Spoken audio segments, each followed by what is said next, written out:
창조적인 세상을 만드는 미래 강연 상상하라 이매진.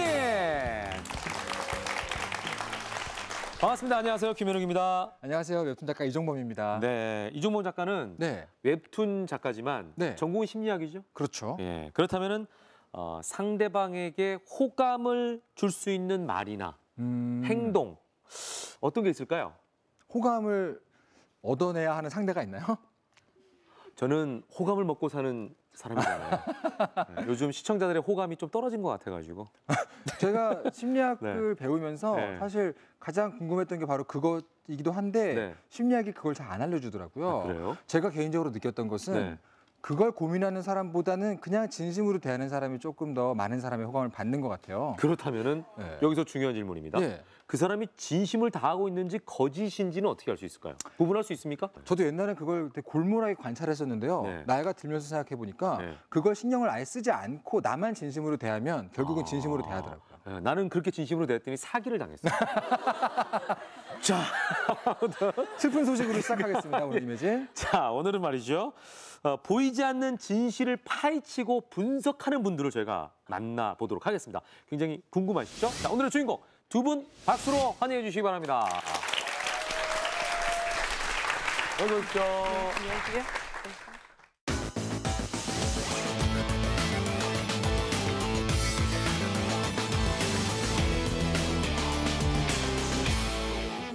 천직으로 여길 만큼 과학수사관이라는 직업이 매력적인가요?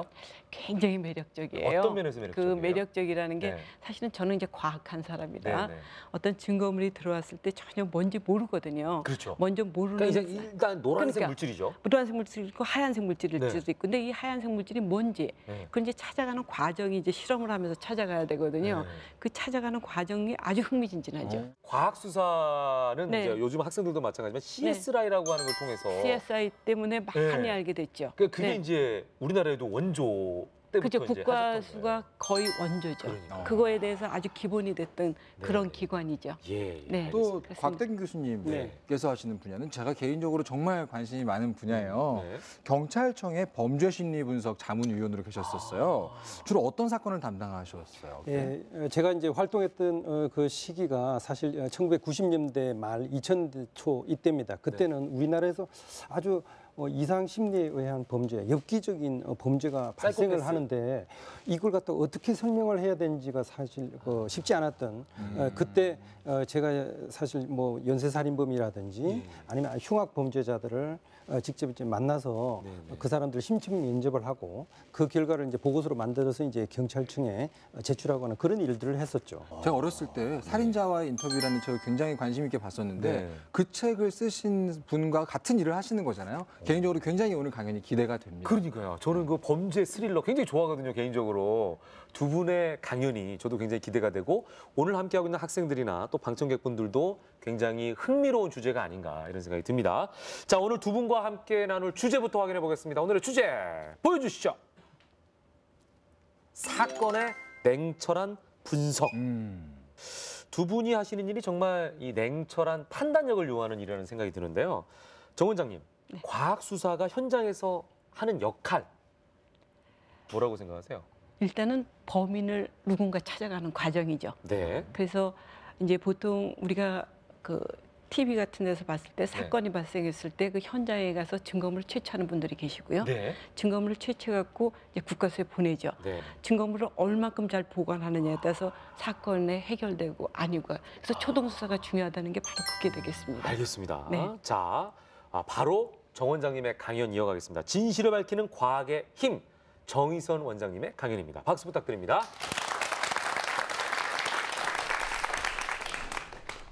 네, 여러분 안녕하십니까? 방금 소개받은 정희선입니다. 여러분들이 이제 조금 전에 얘기 들으신 것처럼 CSI 연속극 많이 보시잖아요. 드라마 CSI라는 게 크라임 씬 인베스티게이션이에요. 그러니까 범죄 현장에 수사를 한다는 건데 저희 연속극하고 현실하고 아주 다른 점 중에 하나는 연속극은 처음 시작할 때부터 사건이 발생해서 끝날 때까지 1시간이면 끝나죠. 그러니까 굉장히 빨리 진행이 되죠. 모든 게 금방금방 뭐 범인이 금방 찾아질 것 같은데 사실은 현실은 그렇지가 않아요.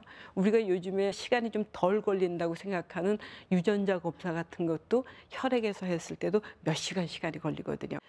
일단은 이제 국립과학사연구원에는요. 굉장히 여러 분야의 분들이 일을 하고 계세요. 여러분들이 이제 국립과학사연구원 하면 가장 먼저 생각나시는 게 부검하는 거 생각나시죠? 근데 부검하는 파트는 이제 의사 선생님들 계시고요. 또 유전자 검사하는 데는 생물이라든가 분자생물학 공부하신 분들 계시고 또 범죄 심리 그거 하시는 분은 심리학 하신 분들이 있어서 거기서는 거짓말 탐지도 하고요. 프로파일링도 하고요. 또 법 체면 같은 것도 하거든요. 그다음에 영상 분석이라서 CCTV에 찍힌 사진들 그걸 잘 보이게 하는 파트가 있어요. 근데 CCTV에 범인들이 갈 때 뭐 자기 얼굴 이쁘게 보이게 잘 안 하잖아요. 마스크 쓰죠. 모자 쓰니까 그걸 어떻게 해서 잘 보이게 하느냐는 게 굉장히 중요하거든요. 그래서 그 영상 분석하는 파트가 또 있고 약동물이라 해서 사람들이 뭐 먹고 돌아가신 게 약인지 독인지 실험하는 게 있고 또 나처럼 마약 실험 많이 한 사람들이 있거든요. 마약 검사하는 파트 있고 화재 분석하는 팀도 있고 우리 다리가 또 무너졌다면 다리가 왜 무너졌느냐 그 안전사고 하는 파트도 있고요. 굉장히 다양한 분야의 분들이 같이 일하고 있는 데가 바로 국립과학사연구원이거든요. 근데 그중에 이제 대표적으로 아주 잘한 케이스를 제가 하나 좀 선전을 하겠습니다. 이거는 이제 그 화투라든가 카드를 할 때 다른 사람 돈을 따려고 그 카드에다가 뭔가 색칠을 해놔요. 색칠을 해놓고 난 다음에 자기는 컨택트 렌즈를 끼는 거예요. 자기만 볼 수 있는. 그렇게 해갖고 돈을 따오는 사람이 있는데 우리 선생님 한 분이 와서 나한테 하는 얘기가 무슨 얘기를 하냐면 카드 위에다가 화학물질을 입혀놨다 그러면은 빛이 들어갈 때 일정하게 빛이 들어가니까 그 카드 위에 있는 화학물질만큼은 그 빛이 산란되는 정도나 굴절되는 정도가 다르지 않겠느냐. 그래서 자기는 그거를 이용해서 한번 이거 정말로 그 바로 현장에서 구별할 수 있는 실험법을 하나 만들어 보겠다. 그래서 한번 해보라고 그랬어요. 그랬더니 그 선생님이 한 3개월 후에 됐는데 그 선생님이 사용한 거는 기기 비싼 기기도 아니고 우리가 늘 쓰고 있는 스마트폰이에요. 스마트폰에는 카메라 기능이 있잖아요. 그래서 카메라 기능을 갖고 사진을 찍으면은 빛이 일정하게 들어가니까 화학 물질이 있는 부분만 그 빛이 산란되는 정도, 굴절되는 정도가 다른 거예요. 그 차이를 이용을 해갖고 이제 프로그램을 만들었어요. 물론 그 프로그램은 쉽진 않아요. 막 수학식이 아주 복잡하게 들어가는데 그렇게 그걸 프로그램을 만들어서 앱으로다 올려놓으니까 사진 찍고 그 자리에서 앱만 돌리면은 바로 여러분들 그 슬라이드 저기서 보시는 것처럼 아무것도 없는 것 같은 카드에 그 옆에 보면 글자가 보이죠. 그런 어떤 글자가 보이니까 아 이게 여기는 그 카드에 어떤 글자가 써 있고 카드의 앞면이 뭐겠구나 하는 걸 알 수가 있는 거 그런 게 됐거든요. 그래서 옛날 같으면 이제 저런 사건이 생기면 저거 증거물 채취해서 국가수 보내서 국가수 실험해서 가면 막 일주일 이상 걸렸을 텐데 지금은 그 프로그램이 있기 때문에 그 현장에서 바로 실험을 할 수가 있어요. 그래서 저 실험한 우리 직원이 정말 잘했다고 제가 생각을 하는데 그래서 저 제목도 치트 파인더라 해서 거짓말한 거를 찾는 그런 방법이다 이렇게 해서 개발을 했던 그렇게 되겠습니다. 그다음에 이제 내가 마약 실험 많이 했다 그러는데 마약 실험을 할 때는 소변을 갖고 이제 일반적으로 실험을 해요. 우리 화장실 가서 소변 보면은 한번 화장실 가서 소변 봐서 받을 수 있는 양이 한 200ml 우유 한 팩 정도 되거든요. 그러니까 양이 굉장히 많아서 실험하기에 아주 좋은데 소변 중에는 약물이 오래 있질 않아요. 그 한 일주일 정도 지나고 나면 하나도 안 나오거든요. 그럼 약물을 먹은 지 오래된 사람 그러면 어떻게 실험을 하는가? 그래서 어떤 걸로 갖고 실험을 할까 했는데 모발이 굉장히 좋다는 생각이 드는 거예요. 그러니까 약물이 거기에 침착이 돼 있으면은 그 다음에는 모발이 자라는 속도에 따라서 이동이 되거든요. 모발이 한 달에 얼마쯤 자랄 것 같으세요? 몇 센치쯤? 한 달에 한 1cm쯤 자라요. 평균적으로 0.8에서 1.3cm 자라거든요. 그러니까 내가 어떤 마약을 6개월 전에 먹었다. 그럼 내 머리 모근으로부터 6cm쯤에 남아 있는 거예요. 그러니까 아 이걸로 봐서 대략 언제쯤 약물을 먹었겠다 알 수가 있는 거예요. 그래서 2개월 전에 먹었는지 6개월 전에 먹었는지 이걸 알 수가 있거든요. 근데 이건 굉장히 양이 작은 양을 측정하기 때문에 기술이 엄청 필요해요. 그래서 이 기술은 국가수가 갖고 있는 아주 최고의 기술이라 동남아시아에 다 가르쳐준 그런 기술이에요. 그래서 아주 굉장히 자랑스러워하는 그런 기술이 되겠습니다. 원장될 때 아주 유명했던 사건이 하나가 있었는데 굉장히 유명한 가수가 사망을 했어요. 근데 주사 바늘 자국이 팔뚝에 두 개 있어서 그러니까 마약 환자일 거라고 생각해서 이제 부검하고 난 다음에 위내용물 혈액 갖고 와서 이제 실험을 했는데 마약이면 우리가 금방 찾아야 되거든요. 보통은 뭐 마약 종류는 한 300종류밖에 안 되니까 하루면 찾을 거라고 생각했는데 못 찾겠어요. 막 이틀 지나고 3일 지나고 4일 지나고 3만 종류, 5만, 7만, 10만 종류 있는데 못 찾아갖고 막 집에 가서 잠자는데 꿈에 나타나갖고 잠을 못 잤어요. 그래서 그 다음날 출근해서 내가 우리 직원 선생님 보고 나 꿈에 나타나서 잠을 못 잤다 했더니 우리 직원 선생님은 나보고 뭐라냐면 자기 꿈에 내가 나타나갖고 왜 못 찾느냐고 그래서 자기는 잠을 못 잤대요. 그럴 정도로 우리가 스트레스를 받았는데 한 13만 종류 화합물 갔는데 비슷한 물질 하나가 나왔어요. 그래서 이게 뭔가 하고 막 책 찾고 화학식 그려봤더니 동물 마취약이 나온 거예요. 그러니까 동물한테 쓰이던 마취약이 나왔기 때문에 이렇게 찾기가 어려웠었거든요. 그래서 어쨌든 저런 사건을 찾으면서 굉장히 기쁨이 컸죠. 그래서 과학자로서 정말 보람이 있었고 저렇게 어려운 사건을 해결하게 또 되는 기본적인 과학적인 증거를 또 제공하는 그런 게 됐었습니다. 그래서 국립과학수사연구원은 아주 매력적인 곳이고 할 일이 굉장히 많고 늘 흥미진진한 곳이 되겠습니다. 제가 이상으로 강연 마치는 걸로 하겠습니다. 감사합니다. 네. 정의선 원장님. 네. 근데 저는 그 마약 수사가 이제 네. 모발을 모발. 통해서 그죠? 네, 네, 네. 이걸 어느 정도 했는지를 알 수 있다 그랬는데 제가 이게 나쁜 생각인가요? 네. 왜 마약 사범들은 마약을 하고 난 다음에 머리를 빡빡 밀지 않는 건가요? 그래서 한동안 삭발하시는 분들도 있었었어요. 실제로? 그럼 실제로 있죠. 그 지금 제가 기억나는 거죠. 옛날에 여기 그 다리에 있는 예. 털 갖고 와서 저희가 또 다리 실험 털로도. 그것도 한번 해서 양성 나온 적도 있었어요. 눈썹도 예, 되나요? 눈썹? 그렇죠. 그러니까 우리가 먹는 게 뭐든지 다 다 대신 나가는 거군요. 땅구멍 통해서. 근데 문제는 한 모공 가지는 통해서. 뭐냐면 모발은 대략적으로 자라는 속도가 알게 되는데 우리 몸에 다른 데 있는 채모들은 그렇게 아주 정확하지가 않아요. 그래서 모발 같은 경우는 뭐 한 1개월일 거다, 6개월일 거다 이렇게는 알 수 있지만 다른 데는 그렇게 좀 정확성이 좀 떨어지죠. 알겠습니다. 네. 자, 그러면은 여기 있는 우리 방청객분들의 질문이나 의견을 좀 들어보도록 하겠습니다. 네, 먼저 소개 부탁드릴게요. 네, 안녕하세요. 숙명여대 재학 중인 이현진이라고 합니다. 그 네. 질문은 뭐예요? 드라마에서 보면은 네. 많이 나오는 게 그 머리카락 다른 사람 머리카락 주워서 네. 유전자 검사하고 이렇게 하는데 네. 그렇게 개인이 유전자 검사를 의뢰할 수 있는지 실제로도 또는 다른 사람이 본인의 허락 없이 검사를 의뢰할 수 있는지 궁금합니다.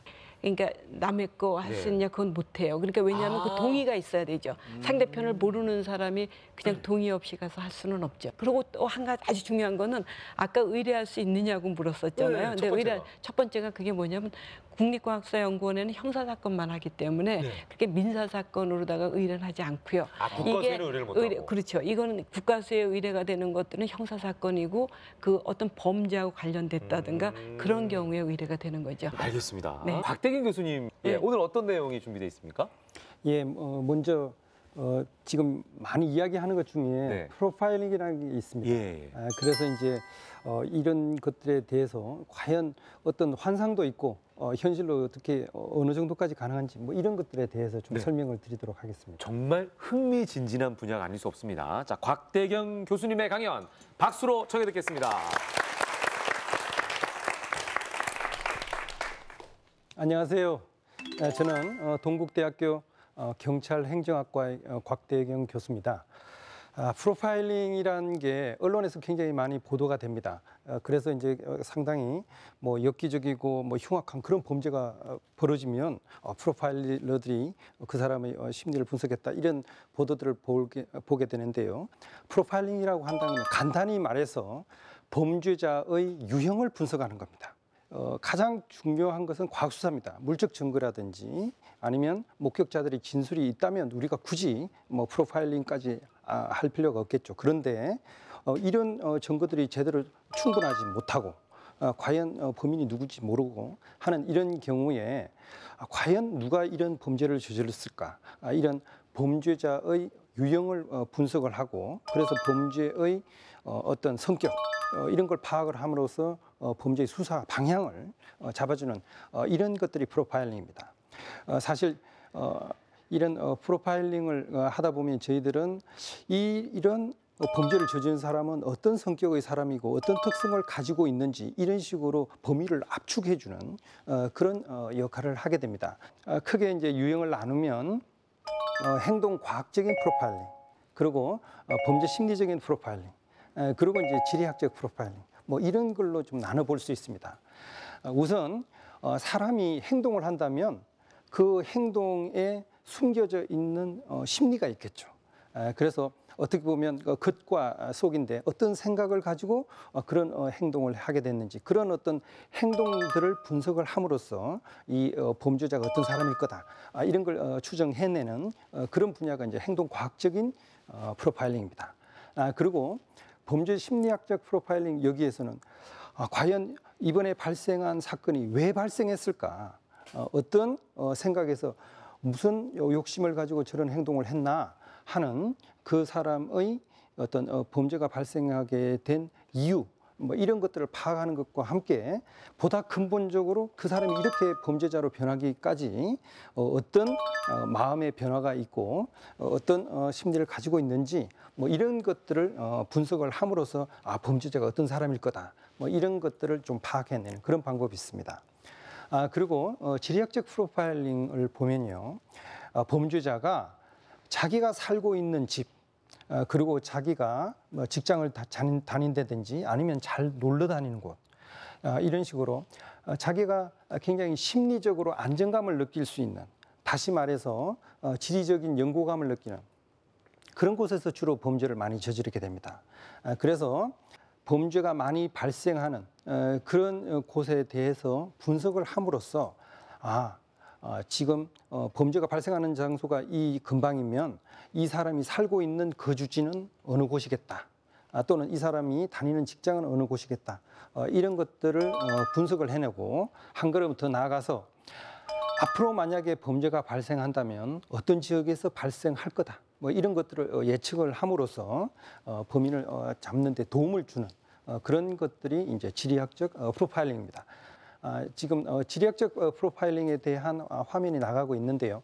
소위 말해서 자주 범죄가 발생하는 지역, 그러니까 범죄의 다발 지역, 보통 통상적으로 보면 자기의 거주지로부터 뭐 2km, 3km 이내에서 주로 범죄를 많이 저지릅니다. 그러면 어느 반경 내에 이 사람이 살고 있을 가능성이 높다, 또는 직장을 다니는 가능성이 높다, 이런 것들을 분석하는 게 지리학적 프로파일링입니다.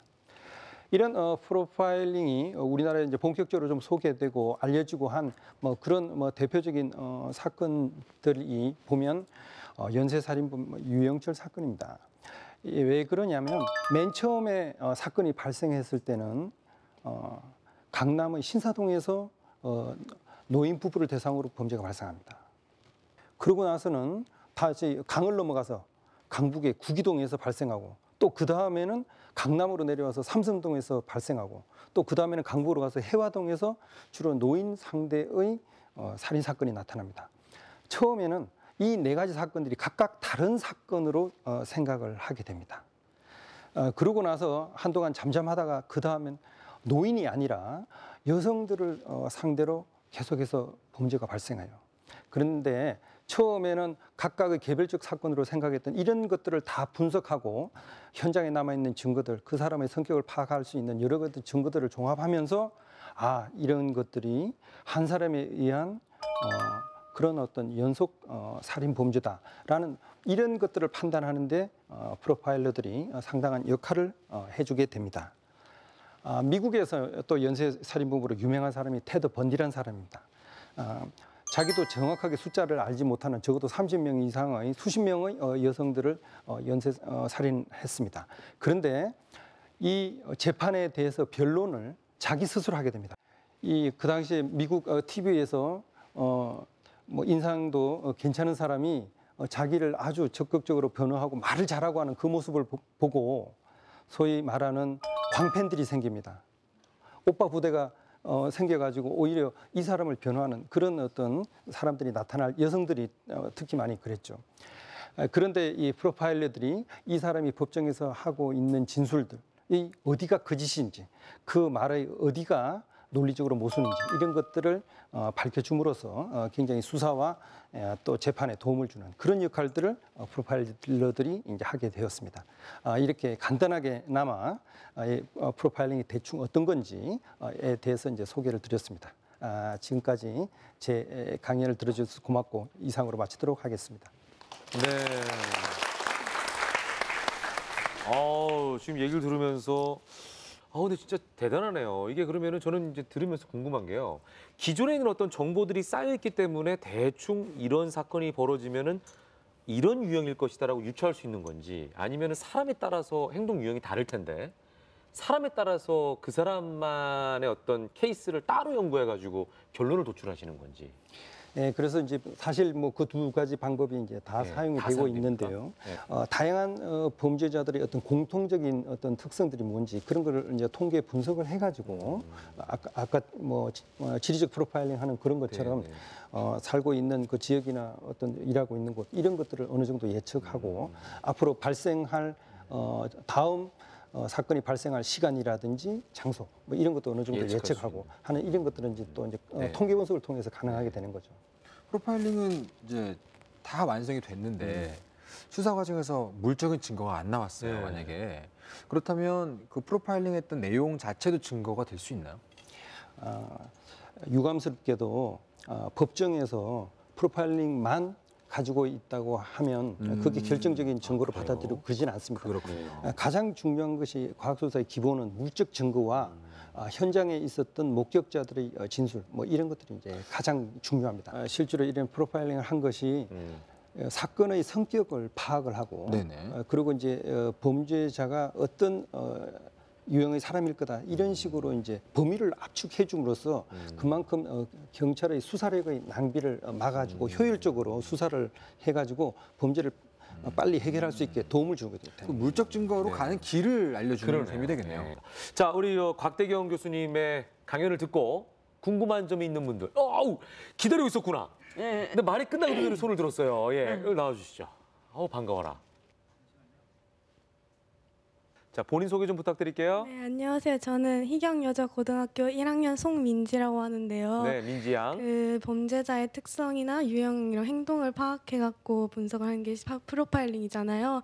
근데 그걸 판단하는 사람이 그 개인적인 주관적인 견해나 편견으로 인해서 수사 방향을 혹시 그런 방향으로 잡을 문제점도 있지 않을까 생각이 들어서 그 점이 궁금해서 질문을 하게 됐습니다. 네, 그런데 사실 이제 프로파일링 작업을 네. 한 사람만 하고 그 사람의 판단에만 의존하고 꼭 그러지는 않습니다. 그래요? 그러니까 사실 뭐 지금 경찰에서 프로파일러 또는 이제 범죄 심리 분석 요원들이 사실 한 40명 정도 네. 있습니다. 사실 좀 공동 작업을 하게 됩니다. 물론 심층 면접할 때는 혼자 만날 수 있지만 네, 네. 그 사람을 만나서 자료를 분석하고 하는 그런 과정에는 여러 사람들이 같이 정보라든지 자료를 놓고 서로 이제 토론을 하고 파악을 해 나가는 그런 과정을 거치게 됩니다. 네. 그래서 어떤 특정한 사람의 주관적인 판단에 완전히 일방적으로 치우칠 그 가능성은 이제 좀 상대적으로 적다고 생각하고요. 그리고 프로파일링이라 그래가지고 오로지 그 사람이 입에만 의존하거나 네. 또는 어떤 주관적인 뭐 상상력이 가미된 판단 이것만 하는 것이 아니라 중요한 것이 현장에 있는 물적 증거들. 결국 범죄가 발생할 당시에 어떤 일이 있었는가 그런 사건을 재구성을 하게 됩니다. 그래서 가장 우리가 계속해서 이제 합리적인 의심을 하게 됩니다. 과연 이 사람이 이 당시에 왜 이런 행동을 했을까? 왜 오른쪽 문을 열지 않고 왜 왼쪽으로 갔을까? 뭐 이런 것들에 대해서 끊임없이 계속 의문을 제기하고 반복해서 확인을 하고 하는 그런 과정들을 통해서 주관적인 판단의 가능성을 최소화하려고 노력을 하고 있습니다. 말씀 듣고 보니까 이렇게 중요한 프로파일러 분들이 40분밖에 안 된다는 게. 그러니까요. 예, 적네요, 놀랍네요. 예, 굉장히 적은 숫자네요. 자, 범죄 현장에서 보이지 않는 진실을 파헤치고 있는 두 분의 이야기를 저희가 듣고 있습니다. 잠시 후에 또 다른 주제로 상상 강연 이어가겠습니다. 조금만 기다려 주십시오. 이매진.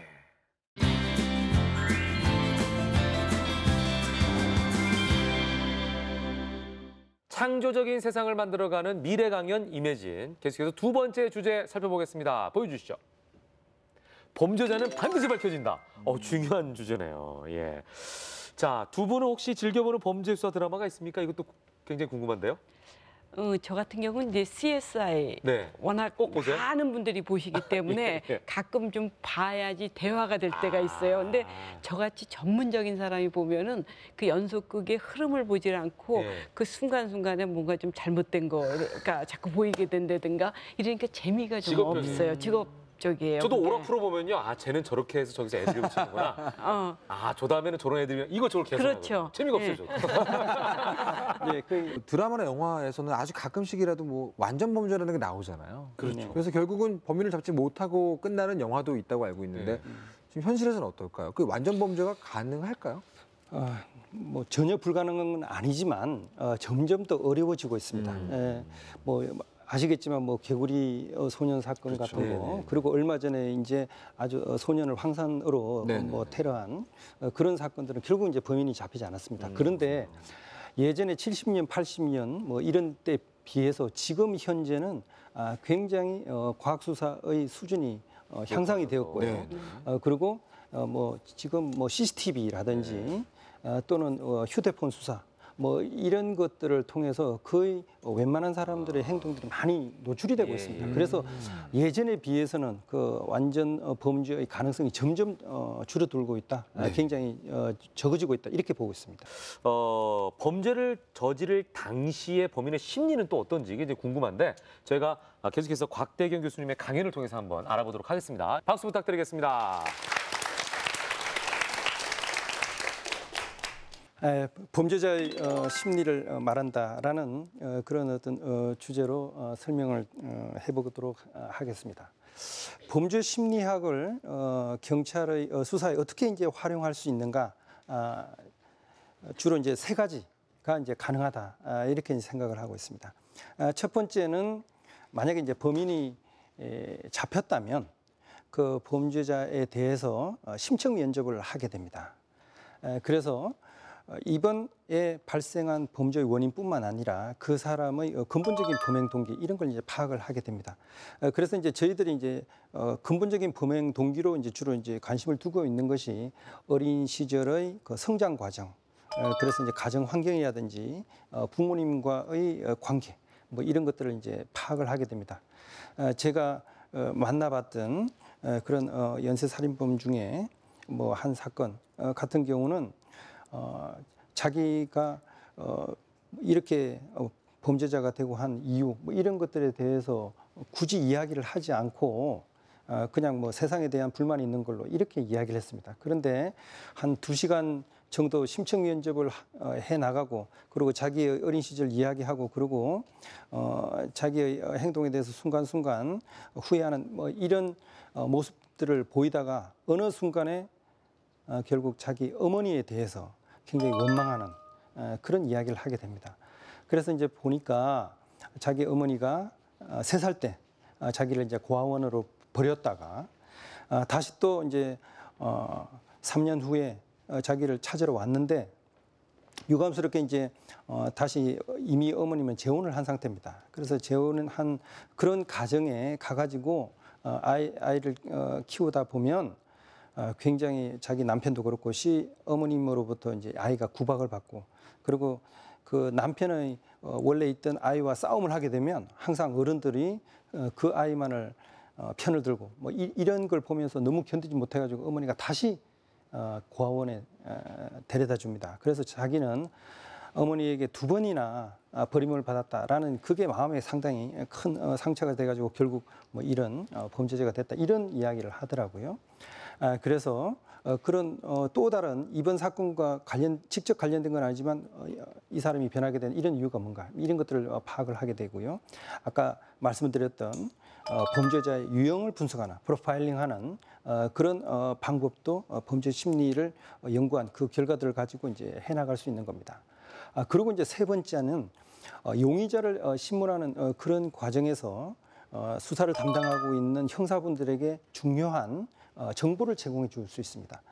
이 사람의 어떤 심리적인 특성이 뭐고, 그리고 이 사람이 정서적으로 약한 면이 뭔지, 그리고 이 사람이 예를 들어 가지고 솔직하게 이야기를 할 수 있는 그런 어떤 분위기는 어떻게 조성이 될 수 있는지, 이런 것들에 대해서 여러 가지 정보들을 제공해 줌으로써 결국 수사를 제대로 할 수 있도록 그렇게 이제 도움을 주기도 합니다. 제가 경찰청의 범죄심리분석 자문위원으로 처음 맡았던 사건은 사실 서대문의 여중생 살해 사건이었습니다. 아파트 그 엘리베이터 안에 여중생이 과도로 찔려 죽는 그런 사건이 있었는데, 결국 범인을 찾고 보니 남자 중학생이었어요. 근데 이 남자 중학생은 자기 어머니는 너무 힘들게 어렵게 사는데 비해서 아주 해맑게 웃고 친구들과 장난치고 있는 그 여중생의 모습에서 질투를 느낀 거죠. 그래서 행복한 사람에 대한 시기심, 이런 것 때문에 결국 그런 범죄를 저지르게 되고, 자기 아버지가 굉장히 술을 먹고 어머니에게 욕을 하고 막 행패를 부리고 하는 그런 모습을 보고 차마 아버지에게 그런 공격을 하지 못하고 제3의 대상을 찾아서 자기보다 약한 여중생에게 그런 공격을 했다고 합니다. 그리고 고창의 그 연쇄 살인 사건을 저지른 김모 씨 같은 경우 실제로 이제 분석을 해보면 어렸을 때 이제 아버지로부터 상당히 뭐 체벌을 당하고 이제 학대를 당합니다. 그러고 나서 자기의 분노나 불만을 다른 말 못하는 동물에게 풀어요. 이웃집의 소를 낫으로 머리를 이제 찍는 그런 행동을 하게 됩니다. 결국 외양선을 샀다가 돈을 뭐 사기를 당해가지고 날리고, 그러고 나서 자기 집에 돌아왔다가 학교에서 이제 기가하는 남매를 살해를 하고, 또 이제 다른 국민학교 6학년 여학생을 또 이제 살해하는 그런 범죄를 저지릅니다. 그래서 무덤 위에 마치 큰 대자로 누운 그런 사체가 이제 발견되고 이제 하는데요. 이런 사람들에 대한 수사에 있어 가지고 실제로 이제 범죄 심리의 여러 가지 지식이라든지 경험들이 이런 사건들을 파악을 하고 그 범죄자의 심리를 이해하는데 도움을 주게 되는 겁니다. 이상으로 제 강의를 마치도록 하겠습니다. 네. 일단 뭐 범죄자는 반드시 밝혀진다는 거는 참 다행입니다. 그런데 그 심층 그 사람들의 그 심리적인 부분을 살펴보니까 원만하지 못한 가정 생활이 다 원인이네요. 네, 그게 이제 굉장히 중요합니다. 네, 어릴 불우한 가정 예. 환경, 그리고 이제 학생들 같은 경우에는 나쁜 친구 관계, 그러니까. 또 주변에 이제 좀 비행 친구들이 있는 거, 그리고 이제 어른이 돼서는 뭐 직업을 제대로 가지지 못한 실업 상태라든지 나쁜 이웃들과 접촉을 하는 뭐 이런 것들이 다 영향을 주고 있는 걸로 파악이 되고 있습니다. 네. 아우 정말 이 범죄 현장은 섬찟해요. 섬찟합니다. 언제 들어도. 예. 자 일단 우리 곽대균 교수님의 강의에 대해서 의견이나 질문 있는 분. 그 네. 질문은 뭐예요? 여러 가지 뭐 정보를 접하고 하다 보니까 행동 심리에 대해서 접해봤는데요.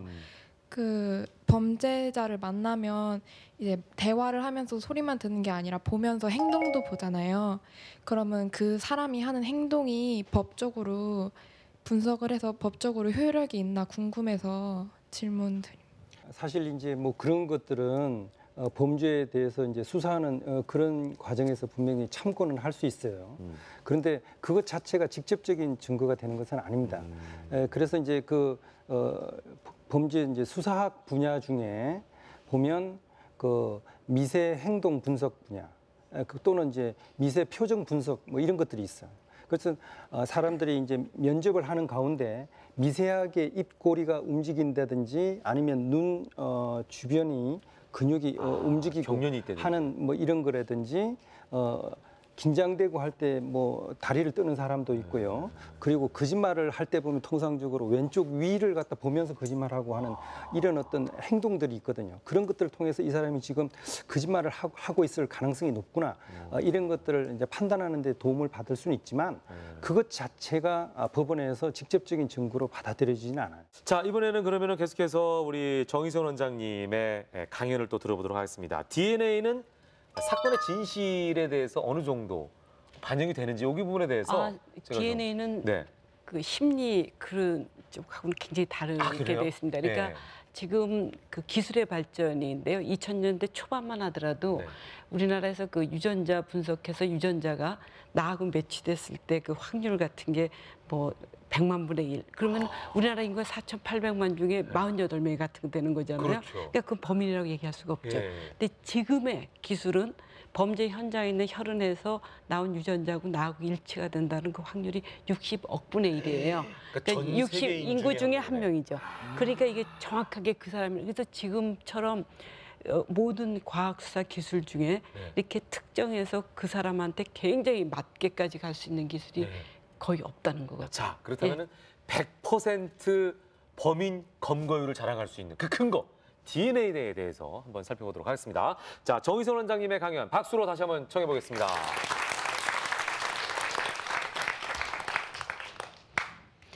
네, 지금부터 여러분들한테 그 유전자에 대한 얘기를 좀 해드리도록 하겠습니다.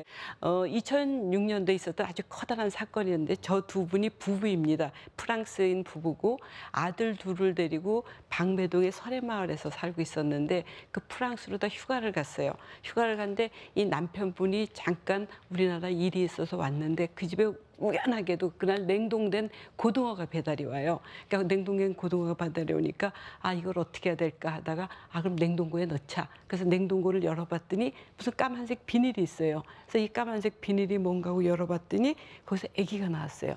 그래서 깜짝 놀라서 다시 봤더니 냉동고에 똑같은 크기의 비닐이 또 하나가 있어서 다시 꺼내서 봤더니 거기서 또 아기가 나왔어요. 그래서 아기가 둘이 나와서 이제 국가수에 의뢰가 됐죠. 그래서 국가수에서 아기 둘을 보고 봤더니 아기들 크기가 달라요. 그래서 이 크기가 다른 걸로 봐서 얘네들은 쌍둥이는 아니고 시차를 두고 태어난 아기들이겠구나. 그러고 이제 했는데 어제 얘네들이 살아서 태어났냐 죽어서 태어났냐 하는 실험을 해야 되는데 그게 어떻게 실험이 되느냐 하면은 우리가 아기들이 태어나자마자 가장 먼저 하는 게 우는 거잖아요. 울을 때 공기를 들어 마시거든요. 공기를 마시니까 폐 속에 공기가 있으면은 살아서 태어났다는 게 되고 그게 공기가 없으면 죽어서 태어난 게 되는 거거든요. 그래서 애들을 부검을 해서 봤더니 둘 다 애기들한테서 공기가 나와요. 아 그럼 여긴 얘네들은 살아서 태어나던 애들이구나. 그래서 누군가에서 살해가 당했다. 이런 상황이 됐는데 이제 저분이 프랑스를 가야 된다 그래서 그럼 가기 전에 유전자를 남겨놓으라고 그랬어요. 그러니까 유전자를 구강세포라 그래서 우리 입 천장이 있는데 세포들이 많이 있거든요. 그래서 면봉 같은 걸로 거기를 하면은 세포가 묻어나요. 그래서 이제 그걸로 실험을 했고 그다음에 아기들 둘 조직을 갖고 실험을 해서 딱 봤더니 너무나 놀랍게도 아기 둘한테 아버지가 이 사람인 거야. 그래서 어머 아버지가 이게 뭐는 그럼 엄마는 누굴까? 엄마를 막 찾는데 엄마를 찾을 수가 없었어요.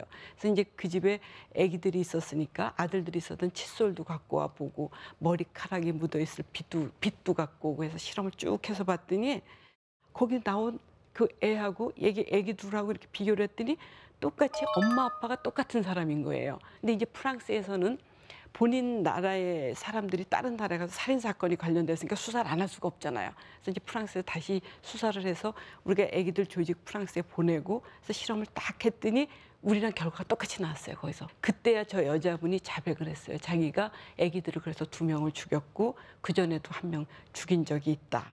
저 사건은 사실은 제가 이렇게 굉장히 오래된 얘기인데도 하는 이유가 저 때가 우리나라가 그 유전자 기술이 아주 발전되는 계기가 된 거예요. 조금 전에 얘기한 것처럼 그러면 나를 어떻게 찾느냐. 나를 찾으려면 어떻게 나를 찾을 수 있냐면 부모가 있으면 나를 찾을 수가 있고요. 형제가 있으면 찾을 수가 있고 저기 파란색으로 표시되어 있는 데는 핵 DNA라고 해서 부모하고 형제가 있고 자식이 있으면 나를 찾을 수가 있어요. 그러니까 내 자식한테 23개, 남편께 23개 갖고 46개로 내 자식이 구성이 되는 거거든요. 그러니까 부모를 찾을 수가 있고 누군지를 찾을 수가 있는 거죠. 근데 오른쪽에 있는 그 황색으로 되어 있는 것 같은 경우는 미토콘드리얼 DNA라 해서 막 시신이 많이 부패됐대 없다든가 그런 경우에는 핵 DNA로 실험을 할 수가 없어요. 그럴 때는 저 미토콘드리얼 DNA를 갖고 하거든요. 그래서 저건 목에 엄마 쪽을 주로 찾는 그런 게 되겠습니다. 여러분들 혹시 얘기 들어보셨나 모르는데 요새 그 6.25 때 전사하신 분들의 유가족들을 찾아준다고 유족들 찾아주는 일들을 우리나라 계속 하는데 그거 할 때 쓰는 유전자는 대부분이 다 저 미토콘드리얼 DNA예요. 그러니까 굉장히 오래된 시신에서 유전자를 찾을 때는 저쪽을 갖고 찾는 그런 게 되겠습니다. 강호순 사건이라고 여러분들 들어보셨을 텐데 어떤 여대생이 보건소를 갔다 길을 건너서 길에 그 버스 정류장에 서 있는 것까지는 확인했는데 그 다음에 없어졌어요. 그러니까 경찰에서는 이 사람이 차를 타고 움직였을 가능성이 크다 해서 그 앞에 있는 CCTV에서 찍힌 차량들에 대한 걸 전부 다 알아달라고 이제 의뢰를 했어요. 한 100여 대 정도가 거길 지나갔다는 걸 밝혔어요. 그래서 100여 대 정도를 찾아갔고 그걸 이제 경찰분들한테 좀 경찰들이 다 찾아다녀 집집마다. 그래서 집집마다 찾았는데 경찰분이 강호순 집도 갔대요. 갔더니 좀 이상한 것 같아서 그 다음날 다시 강호순 집을 갔더니 강호순이 자기 차에다 불을 질러버린 거예요. 그러니까 불을 질렀다는 건 물증이 없어졌던 거죠. 물증은 하나도 없어지면 심증은 이제 100%지만 그러니까 물증이 없었는데 그 당시에 경기도 그 지역에서 여성분들이 한 6분이 실종이 된 사건이 있었어요. 그러니까 가정주부, 여대생 막 없어져서 그 사람들에 대해서 유전자 그 DB를 만들어 놨었거든요. 근데 경찰분들이 막 그 집을 막 뒤다 보니까 이제 차는 타고 없지만 막 찾아보니까 옛날에 그 사람이 타던 차 중에서 점퍼가 하나 나왔어요. 그래서 점퍼를 의뢰해서 또 국가수에 있는 선생님이 유전자 분석하는 선생님이 쭉 했더니 이 점퍼 소매 끝에서 뭐가 보였던 거예요. 그래서 이게 뭔가 했는데 혈흔이 핏자국이에요. 그래서 핏자국에서 거기서 유전자를 분리를 했어요. 유전자를 분리할 때 여성 유전자가 나왔어. 그래서 이게 누군가고 찾았더니 그 전에 그 경기도 서남부에서 없어졌던 여성분하고 일치가 됐어요. 그래서 이제 그걸 갖고 갔더니 그때까지는 강호순이 자기가 절대 뭐 사람 죽이지 않았다 그러는데 그 증거가 있으니까 그때야 자백을 했거든요. 그래서 사람들을 쭉 죽었다고 얘기를 했는데 여기 소매 끝에서 나온 양이 워낙 작은 게 10의 마이너스 9승이에요. 나노그램. 너무 작은 양이었잖아요. 그래서 그 기자분이 오셔갖고 우리 선생님한테 얼만큼 작은 양에서 나왔느냐 그래서 선생님이 그 마이너스 9승이다 그러니까 계속 기자가 묻더니 혹시 모기 눈물보다 적으냐고 물었대요. 그래서 모기 눈물보다 적겠는데요. 그랬더니 그 다음날 신문에 났어요. 그 다음날 신문에 난 게 모기 눈물보다 적은 양에서 희대의 살인범 잡았다. 그래서 정말 작은 양으로다가 60억 분의 1의 확률로다 하는 게 지금 유전자 분석이거든요. 우리나라 유전자 분석 기술이 지금 세계적인 수준이에요. 그래서 오늘 유전자 분석에 대해서 얘기를 여러분한테 드렸습니다. 이상으로 제 강의 마치는 걸로 하겠습니다. 정말 우리나라의 기술이 세계적이라는 생각이 다시 한번 그렇죠. 들었습니다. 네. 예. 자, 일단 우리 정희선 원장님의 강의를 듣고 궁금한 점이 있거나 또는 의견이 있는 분들 손 들어주시기 바랍니다. 자, 본인 소개 좀 부탁드릴게요. 안녕하세요. 용산고등학교 2학년 김민성이라고 합니다. 자, 어떤 질문일까요? 정 원장님께. 이번에 제가 듣기로 잭 더 리퍼, 살인마 잭 더 리퍼가 어떤 사람인지 정체가 미토콘드리아로부터 밝혀졌다고 들었는데요. 사실 그렇다면은 미해결 사건에서 그런 증거들이 많이 보관이 잘 돼 있었다는 건데 우리나라에서는 그런 보관이라든지 관리가 어떻게 이루어지고 있는지 궁금해서요. 이게 지금 굉장히 중요한 질문인 게 사실은 제가 늘 이제 안타까운 게 그렇거든요. 그러니까 영국 같은 데라든가 거기는 증거물을 계속 보관을 해야 20년, 30년 보관해갖고 기술이 발전되게 되면은 그때 다시 실험을 해서 범인을 잡거든요. 그래서 20년 전, 30년 전 살인 사건이 해결이 되는데 우리는 사실은 그런 체계가 좀 잘 안 돼 있었거든요. 근데 이제 그게 되는 게 한 2000년 이후부터가 저희가도 좀 모아놓고 있죠. 짧네요, 좀. 그러니까 우리가 그게 짧았어요. 그러니까 그 전부터 좀 모든 증거물을 다 갖고 있었으면 좋았을 텐데 법적으로 그런 게 우리가 잘 안 돼 있어요. 그래서 지금 우리나라는 아직은 그렇게 법적으로 그렇게 완벽하게 증거물 보관 시스템이 잘 돼 있지 않다라고 얘기를 좀 드릴 수가 있겠습니다. 이제 그게 제대로 되려면 사실 맨 처음에 그 범죄가 발생한 현장에서부터 잘 돼야 되거든요. 그러니까 이제 경찰도 현장을 잘 보존하고 그걸 갖다가 이제 뭐 국가수나 이런 연구소에 제대로 전달할 때 있는 그대로 해야 되는데 네. 사실 그게 이제 훼손이 된다든지 특히 이제 이 생물학적인 증거들은 시간이 지나면 가치가 멸실이 되니까 그걸 막는 노력이 필요합니다. 네.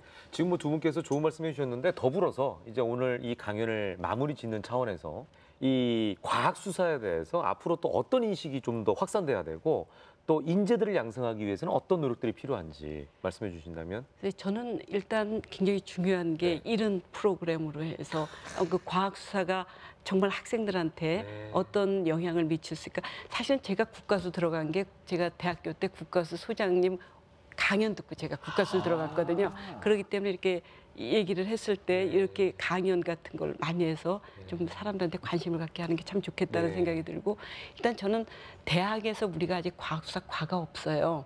그러니까 대학에서 과학수사를 가리키는 체계적인 학문이 없기 때문에 그 체계적인 학문이 좀 갖춰졌으면 좋겠다라는 거고, 그다음에 이제 석사, 박사 과정에서 연구를 좀 하면서 이 과학수사 쪽에 항상 좀 새로운 방법들, 감정 기법들을 좀 이렇게 연결시키면서 네. 갈 수 있는 그런 체계가 있으면 좋겠다라는 생각을 하고 아유, 있습니다. 감사합니다. 박 네. 교수님께서도 한 말씀과 더불어서 오늘 어떠셨는지 소감까지 좀 부탁드릴게요.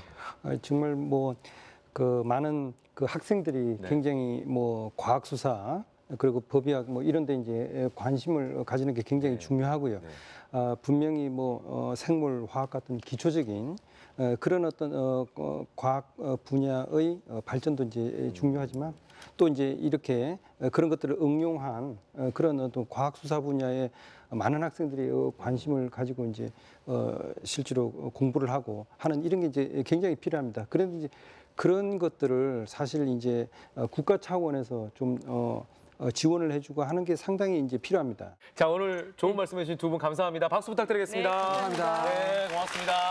네, 감사합니다. 안녕히 가십시오. 네, 감사합니다. 상상 안내자 이종범의 이매진. 오늘 강의를 또 정리해 볼까요? 네, 항상 강연을 듣고 나면 작품들이 몇 개 떠올라요. 네. 그 마이너리티 리포트라는 영화를 보신 기억들이 있죠. 음. 그거 보면 미리 범죄를 사전에 예방한다는 설정이 나오잖아요. 근데 그 정도까지는 아니지만 현재 미국에서 네. 실제로 그런 CCTV가 하나 나왔대요. 범죄 폭행 사건을 CCTV가 감지하면 네. 바로 그 영상을 이제 전송해서 네. 이미 발생한 사건은 막지 못했지만 예. 추가로 이어서 발생할 수 있는 큰 폭행 사건을 막아주는 그런 CCTV가 발명이 됐대요. 그럼 이제 점점 더 이런 종류의 과학 기술이 범죄자를 잡는 걸 넘어서서 네. 이제는 예방의 차원까지 갔구나라는 것들을 많이 느끼게 해주는 그런 강연이었어요. 역시 이매진은 말이죠. 과학의 힘을 매번 우리가 확인할 수 있는 순간이 아닌가 이런 생각이 그러니까요. 듭니다. 예. 자, 여러분도 오늘 재미있는 강연이었나요? 네. 저도 예. 여러분과 함께해서 즐거웠습니다. 다음 주에도 재밌는 강연이 준비되어 있고요. 네. 직접 듣고 싶으신 분들은 YTN의 강연 홀로 찾아오시면 되겠습니다. 그렇습니다. 여러분을 기다리면서 저는 여기서 인사드리겠습니다. 다음 시간에 상상 강연을 기대합니다. 고맙습니다. 안녕히 계십시오. 안녕히 계세요.